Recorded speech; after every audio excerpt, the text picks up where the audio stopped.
esa misión no tuvo el apoyo que necesitaba. El Estado americano, con el nuevo secretario general, el señor Randin, planteó un proyecto que su presupuesto son 2.600 millones de dólares. Pero como si no aparecieron los 500 millones de dólares que se necesitaban inicialmente, van a aparecer ahora 2.700 millones de dólares. Con relación a Eric Prince, ahora que New York Times y otros diarios internacionales han reseñado el vínculo, ¿qué convendría?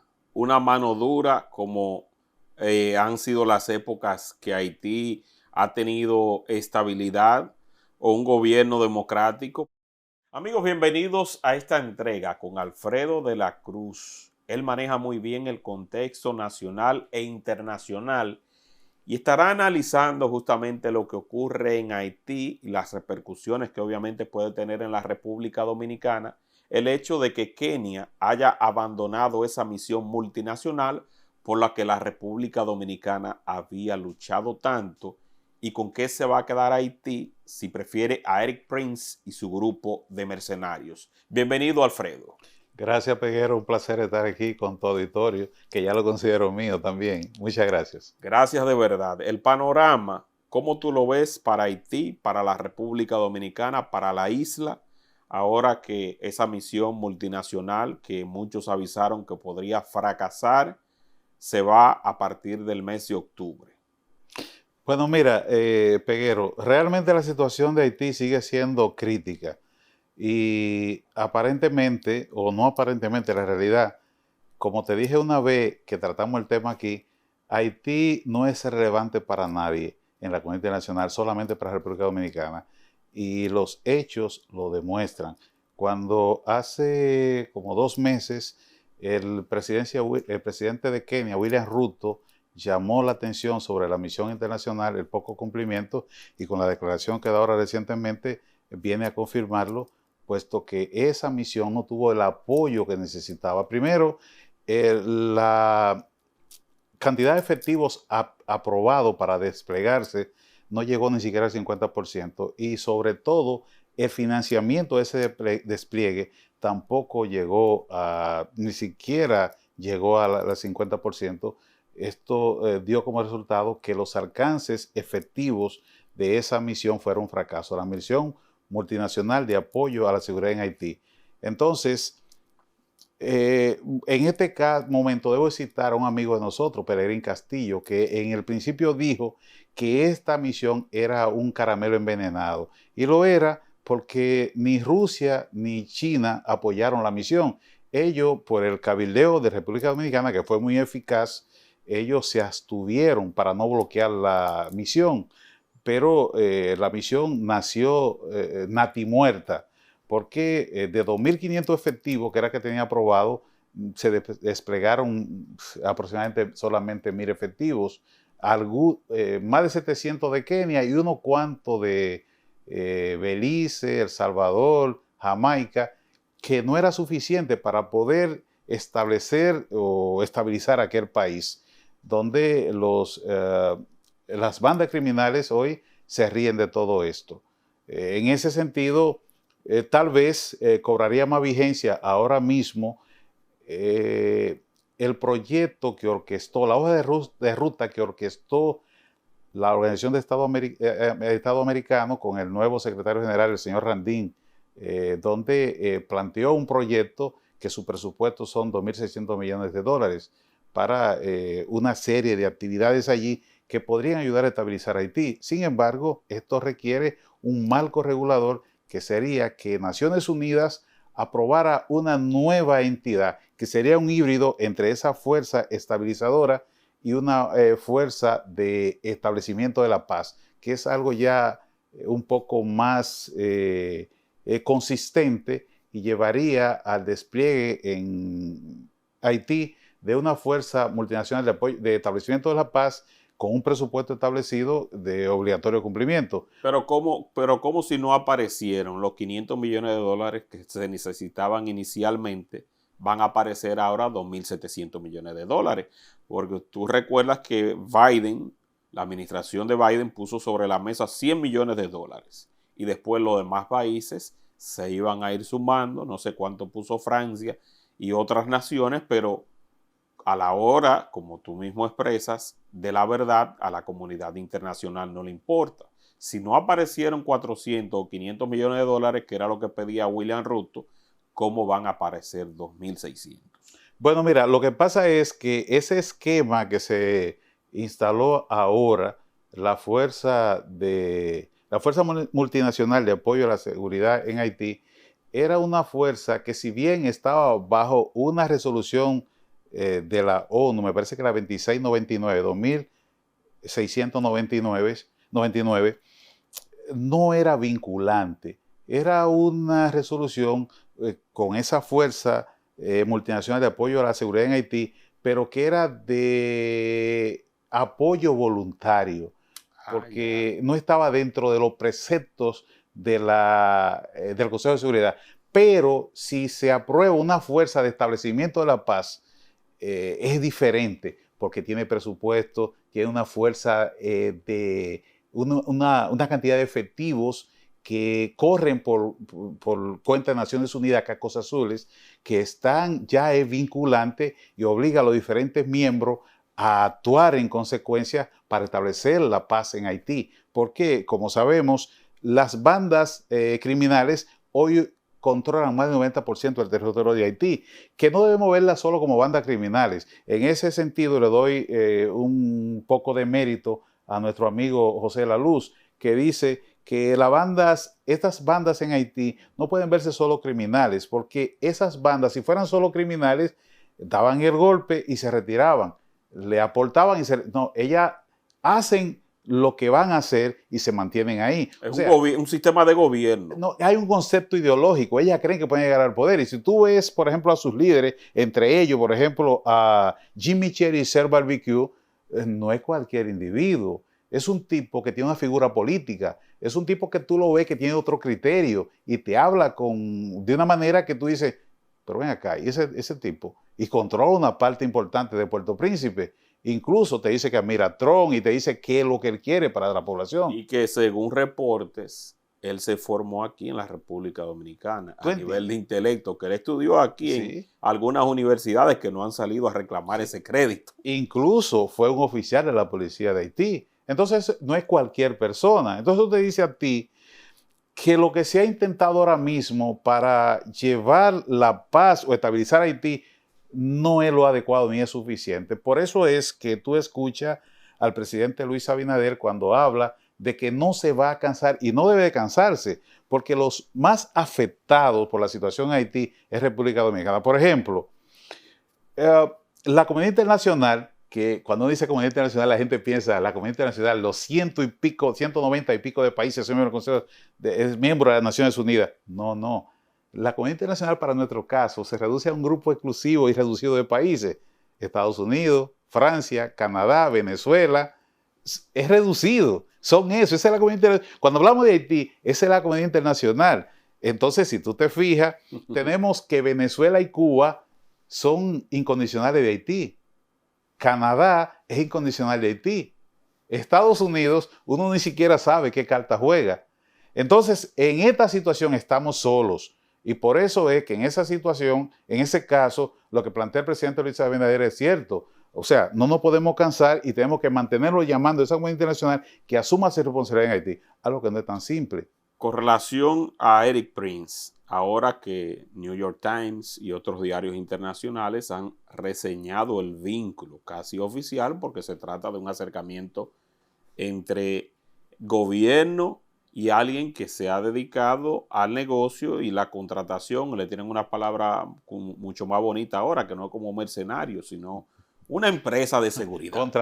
Contratistas de seguridad. Entonces, él llegó a utilizar unos drones que también la seguridad, uno dice, pero si esos drones caen en las manos equivocadas, ¿qué pudiera ocurrir con aquellos intereses que quieren desestabilizar la isla? ¿Qué va a pasar? Que quieren crear el caos en la República Dominicana para también traspasar y crear un problema. ¿Qué tú le ves a eso? De positivo o negativo, el hecho de que él esté asumiendo esas riendas qué alcance pudiera tener y qué repercusiones pudiera dar si es que ellos optan definitivamente por dejarlo de manera permanente hasta 1 o 2 años y que ellos logren establecer, ya que se habla incluso dentro de los planteamientos de que él está diciendo del cobro de impuestos en la frontera entre Haití y la República Dominicana para empezar a percibir parte de los ingresos de la logística de seguridad que le pueda dar el gobierno haitiano. Definitivamente, Peguero, tú eres tremendo, definitivamente. Por eso tienes 700,000, más de 700,000 seguidores en YouTube. Tú eres duro. Mira, esa es la pregunta, porque esa es la cuestión que debemos ver aquí, que nadie la está viendo. O sea, Haití no es importante ni relevante para nadie. Ya lo dije una vez aquí, eso causó un revuelo en las redes sociales. Haití nada más es relevante para nosotros. Dado esa situación, el Consejo de Transición Presidencial o el Consejo Presidencial Provisional, vamos a decirlo así, ante la situación que ve, porque ellos son reales, ellos son los que están allí en Haití, también viendo la realidad de que nadie se conduele a la situación en Haití, pues ellos no han tenido más opción que acudir a contratistas militares privados, que es lo que se conoce de manera popular como mercenarios. Que eso incluso está estipulado, porque tú sabes que la guerra tiene sus preceptos, tiene su legislación, de acuerdo a la Convención de Ginebra.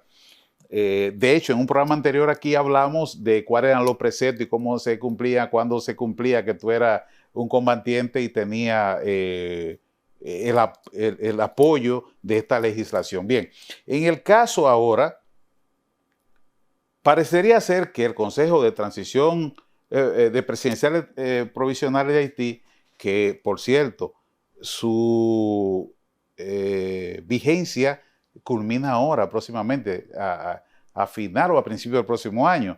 Por eso han convocado elecciones para noviembre, de manera que en noviembre, el 15 de noviembre, por ahí habría elecciones en Haití, pero antes de las elecciones tiene que haber un referéndum para aprobar una nueva constitución que sería similar a la República Dominicana. Eliminarían el primer ministro, habría un presidente, eliminarían el Senado y habría una asamblea legislativa que estaría compuesta solamente por lo que sería como la Cámara de Diputados.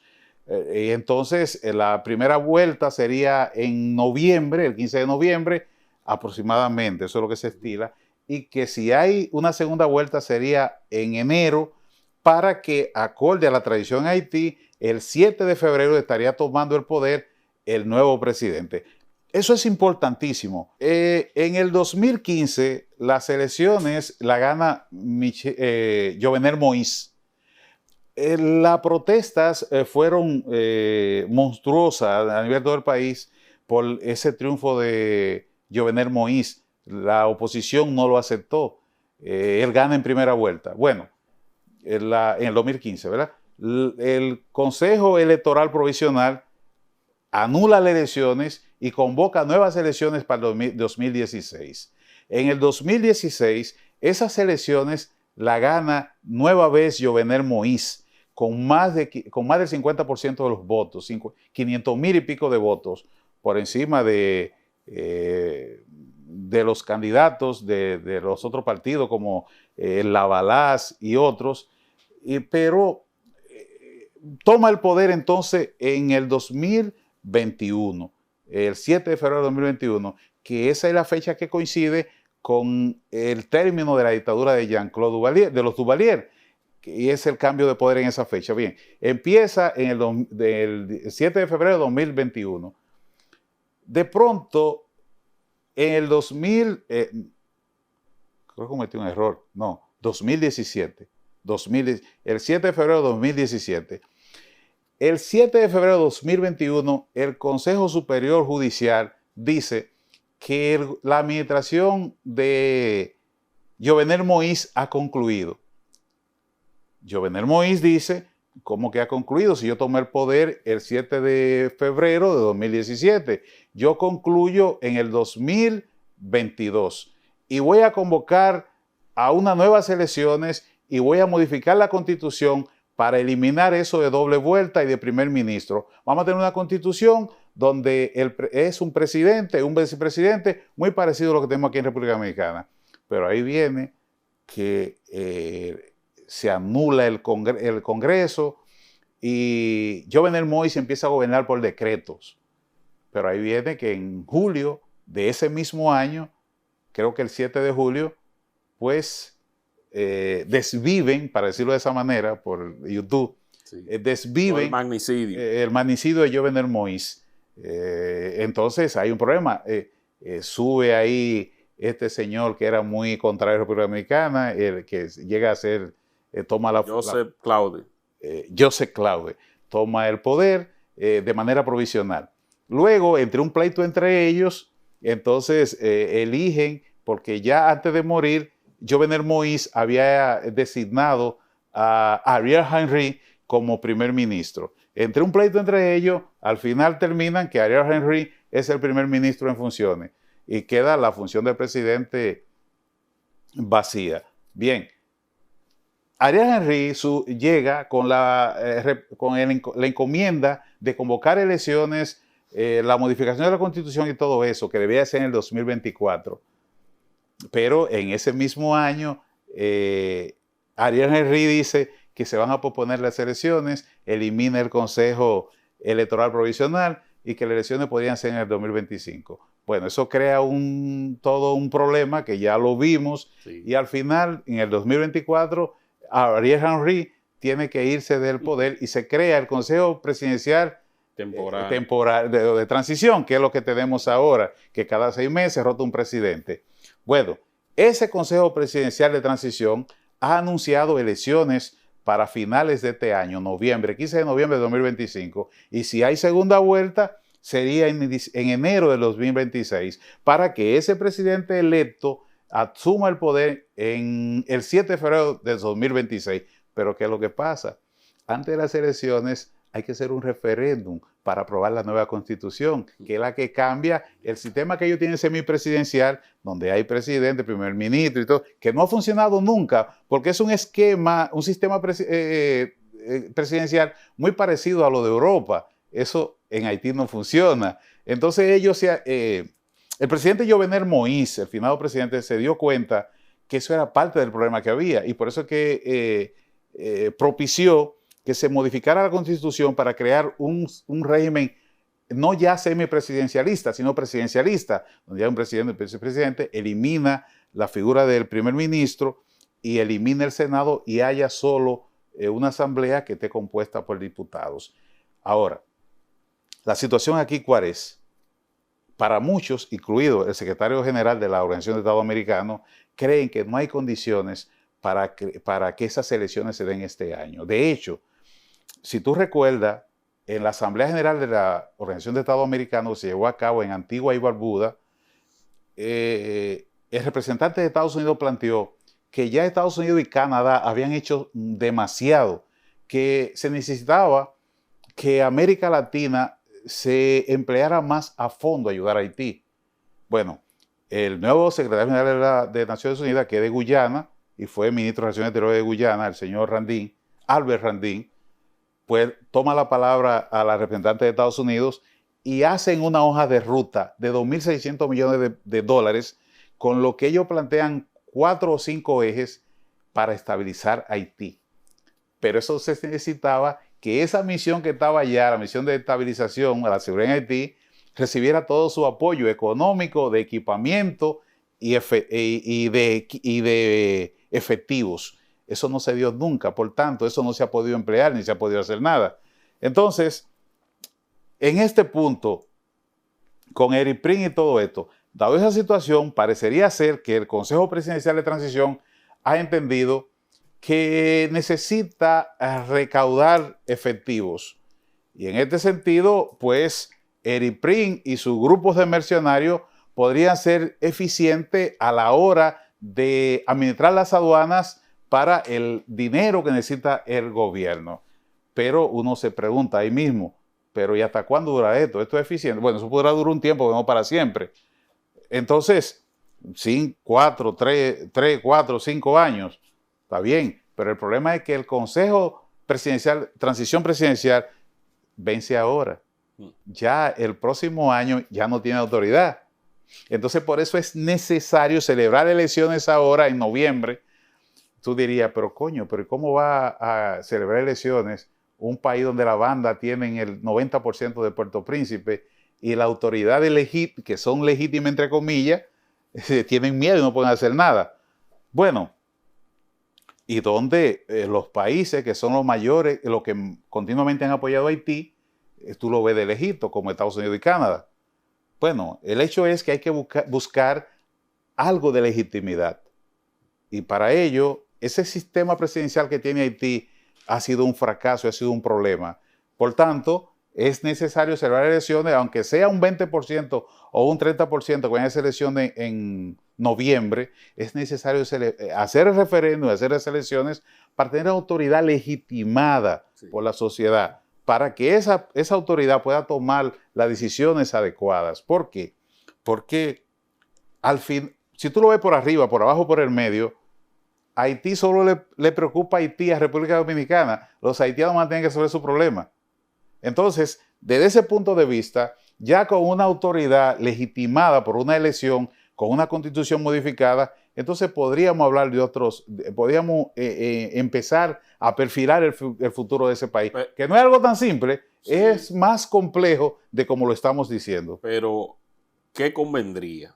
Una mano dura como han sido las épocas que Haití ha tenido estabilidad, o un gobierno democrático, porque ya hay personas que se atreven a decir que ese gobierno posiblemente Estados Unidos esté utilizando a Jimmy Cherichet, si no es que lo desaparecen antes, para que sea él entonces ley, batuta y constitución, y para que ellos le tengan a alguien a quien temerle y mantenga el control de Haití.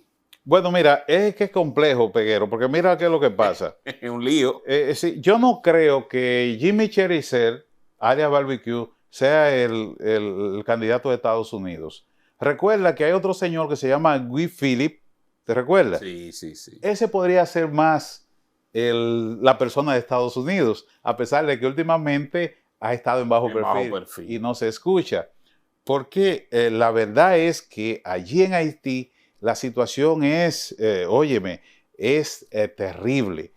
Entonces, dado esa situación, tomando en consideración, echando a un lado el tráfico de armas, de fuego, que llegan por Jamaica y se ha dicho que por República Dominicana, pero el problema parte desde la Florida también. Sí, pero que el problema no es República Dominicana ni Jamaica, el problema es Estados Unidos, porque quienes envían las armas es de Estados Unidos a través de la Florida, y esas rutas están establecidas. Lo sabe la CIA, lo sabe el FBI, lo saben las agencias de inteligencia de todos nuestros países. Ahora, lo que pasa es que en el discurso que se esgrime suena bonito y convincente decir que República Dominicana y Jamaica, pero República Dominicana no produce armas, Jamaica no produce armas, las armas se producen en Estados Unidos y está bien documentado cómo fluyen a través de la Florida. Tú sabes, entonces, eso te dice a ti claro que no hay un interés real de resolver la situación en Haití, porque Haití no tiene relevancia geopolítica. Por ejemplo, ¿cuánto ha invertido Estados Unidos en Ucrania? Dímelo tú. No, la cuenta tiene que ir más de 300,000 millones. Sí, sí, sí. Claro. Ok. De acuerdo con el presupuesto de la hoja de ruta que hizo el señor Albert Randin, secretario general de la OEA, en agosto pasado, estamos en septiembre, el mes pasado, sí, con 2.600 millones de dólares se resuelve el problema en Haití. Claro. Se resuelve lo de las bandas, se resuelve el problema de estabilización, se resuelve el problema de crear empleos productivos para llevar a las personas que tengan empleo y tú sabes, estén produciendo 2.600 millones de dólares, pero nadie lo aporta. Con una semana que le dejen de dar a Ucrania se resuelve el tema de Haití. ¿Entiendes? Entonces, Peguero, eso te dice a ti que Haití nada más es relevante para Haití y para la República Dominicana. Entonces, el presidente Luis Abinader, de alguna manera, hay algo muy positivo en que se reunieron los expresidentes y el presidente, pero eso no puede quedarse que se reunieron. Eso hay que, de alguna manera, operativizarlo y llevarlo a punto que pueda influir en la comunidad internacional. De hecho, ellos enviaron una carta al secretario general de Naciones Unidas y al Consejo de Seguridad, pero se hace necesario que eso se operativice de manera que pueda hacer que se consiga el compromiso de Rusia y China para que Haití pueda estabilizarse, porque mientras tanto tendremos esos flujos incesantes de inmigrantes por el oeste que van a desestabilizar la República Dominicana, porque ya hoy, si tú hablas con cualquier ciudadano, te habla que aquí hay 3 o 4 millones de haitianos. Tal vez no sea así, pero eso es lo que la gente ve. Sí. Entonces ya tú ves quién es que te vende el coco de agua, todo, y en los hoteles, en las recepciones, en los edificios, quién es el consejero, un haitiano. Sí. Entonces, no nos olvidemos de François Macandar, aquel que en 1758, que lo hablamos en la otra participación mía aquí, ese experto en venenos, que era un sacerdote vudú, que fue el que preparaba venenos para que los esclavizados envenenaran a sus amos, y que fue atrapado ya y condenado a la hoguera, y que en la hoguera, para la población haitiana, él se escapó, se convirtió en un animal alado y se fue volando, pero la verdad es que lo quemaron. Entonces, lo narra excelentemente bien el escritor cubano Alejo Carpenter en Lo Real y Maravilloso, donde muestra cómo cosas que parecen inventadas se viven día a día en ese pueblo haitiano, y cosas que en otros lugares podrían ser mitología, allí parece real. Lo Real y Maravilloso es excelente para comprender cómo funciona Haití. La situación de Haití es difícil, porque como no tiene relevancia estratégica ni geopolítica, a nadie le interesa. Pero mientras tanto, es un pesado lastre sobre el desarrollo de la República Dominicana, que nos va encaminando, en vez de avanzar al progreso, a arrastrarnos al fracaso. Y lo que no lograron en 8 o 10 guerras por allá por el 1800, lo están logrando ahora sencillamente con la invasión del vientre. Con la invasión del vientre y el apoyo de la comunidad internacional con las ONGs. Y de malos dominicanos. Y de dominicanos que le encantan esos dólares que envían a través de esas ONGs, y que ya ellos han perdido no le importa su identidad nacional, no le importa su cultura, no le importa su historia, no le importa su país, lo único que le importa es su beneficio directo de lo que le dejan esos organismos internacionales. Bueno, así mismo, mira, el domingo pasado en mi participación en Los Sabios de la Z, el programa de la Z101, donde participo todos los domingos, precisamente hablaba de los temas o ejes a tomar en cuenta para la elaboración de políticas públicas tendentes a preservar la identidad nacional. Y hay muchas cosas, la inmigración ilegal, la cultura, el arte y la cultura.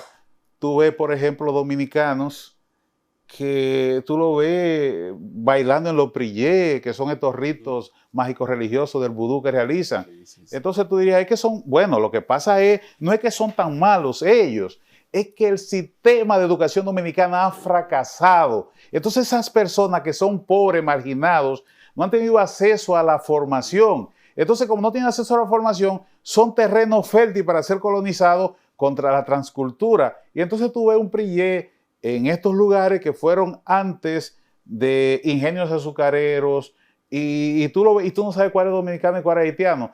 No es que ese es malo, porque es muy fácil decir que ese es malo, es que el Estado dominicano ha fallado a la hora de llevar la cultura a esos lugares, donde la cultura no sea algo obligatorio, sino que sea algo que esté en parte del ocio del dominicano, para que él entienda que él es parte de algo mucho más grande, donde, por ejemplo, aquí nos mezclamos blanco, mulato, blanco, indio y negro. Por ejemplo, en mi familia por el lado de mi madre es española, por el lado de mi madre, y hay españoles y franceses. Entonces, ¿pero qué pasa? Por mi lado de mi padre hay españoles, pero yo conozco el árbol genealógico, yo sé de dónde venimos, y aquí no nos mezclamos, y este es uno de los pocos países en el mundo donde hay un crisol de raza, que tú puedes ser negro y pobre, y al cabo de un tiempo tú puedes ser un empresario portentado. Aquí no hay problema para tú ascender socialmente, pero otras sociedades como Haití y otros de América Latina, donde tú naces determina cuál es tu futuro. Naciste mulato, tiene problema. Naciste negro, tiene problema. Porque si naciste mulato, tiene problema con los negros y con los blancos en Haití. Si naciste blanco, es terrible. Entonces, yo pienso que no este gobierno, sino ha sido una falencia de todas nuestras administraciones. Y es necesario que potenciemos áreas que fortalezcan la seguridad, la identidad nacional. Cuando tú fortaleces la identidad nacional, Peguero, tú fortaleces la seguridad nacional, porque tú fortaleces otros ámbitos. Al tú trabajarlo, trabaja diferentes aristas de la seguridad nacional, como la seguridad identitaria, la seguridad medioambiental, la seguridad sanitaria, la seguridad pública, la seguridad privada. Son una serie de seguridad educativa, y entonces tú tienes un ciudadano que sabe de dónde viene, dónde está y a dónde puede ir. Y ese proyecto que idearon nuestros patricios por allá por los 1800, pues puede tener cabida hoy y podemos desembocar en este proyecto tan singular que nuestro amigo Peregrín llama la raza cósmica, porque somos muy singulares, somos una mezcolanza. O sea, aquí vemos, por ejemplo, yo soy negro, mi esposa es blanca. O sea, aquí no hay problema en esa vaina. No hay eso de que se ha querido vender, que sí racismo ni nada de eso. O sea, puede haber ciertos casos. No, porque es normal. Pero en sentido general, no hay una política de Estado que tienda a la segmentación, al racismo, a la xenofobia. No, este es un país donde la cuna que tú naces no determina lo que tú vas a hacer en el futuro. Tú puedes progresar, tú puedes subir, cosas que no es posible en otras sociedades. ¿O acaso Félix Bautista, qué sé yo, es rubio? Félix Bautista es un negrito. No. Y podemos mencionar otros políticos dominicanos que, por ejemplo... Pero el líder más carismático fue José Francisco Peña Gómez. Y era un negro, descendiente de haitiano precisamente, pero era dominicano. Y su figura, su ahínco, su deseo de superación, lo llevaron a ser el más grande líder de masa de República Dominicana y tal vez de América Latina. Sí. Y hoy por hoy, años después de muerto, aquí hay una parte de República Dominicana que recuerda a Peña Gómez como uno de sus grandes hombres. Gregorio Luperón no era blanco. Francisco de Rosario Sánchez no era blanco. Entonces, pero eso obliga a que nuestras autoridades fortalezcan todos aquellos instrumentos que pueden fortalecer nuestra identidad nacional. Así es. Bueno, agradecerte por este brillante análisis que has hecho y que al público lo valore y que siga también tu canal en YouTube. Por favor, recomiéndalo. Ah, sí, Alfredo en directo. Estamos un poco flojos, pero agradecemos que nos sigan allí. Supiera que he tomado te pedí permiso, una cuanta de tus producciones y la gente lo ha seguido tremendamente, Peguero, porque el trabajo que tú haces es muy profesional. Gracias de verdad al público que comparte este contenido para que llegue a mucho más personas. Bye, bye.